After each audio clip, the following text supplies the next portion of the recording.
বলুন আপনার জন্য কি করতে পারি। স্যার, আমি আসলে একটা জব খুঁজতেছি, আপনাদের এখানে কি সুযোগ পাবো?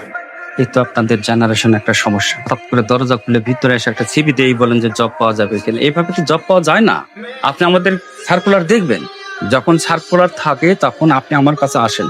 প্রাইভেট জব এগুলোতে চাকরি করতে হলে একটা রেফারেন্স লাগে।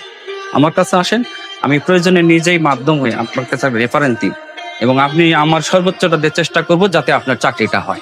Thank you. এখন ভাই, তুই কি আমাকে চাকরির ব্যবস্থা করে দিতে পারবি? আরে পাবি, হতাশ হইস না, পাবি তো, চেষ্টা কর। না, আমি অনেক চেষ্টা করছি, বুঝছিস, যেমন আমি পারতেছি না। তোর ওইখানে একটু কথা বলে দেখি না। বন্ধু, এই চাকরি তো করতে পারবি না, এখানে মনে কর বেচা কিনার পাশাপাশি তোকে ঝাড়ুও দিতে হবে, ভেজাল আছে। কোনো ভেজাল নাই, না ঝাড়ুও যদি দিতে হয় ওটা আমি দিতে পারবো। আমি যা করতে হয় আমি সব করতে পারবো, আমাকে তুই টাকা দে।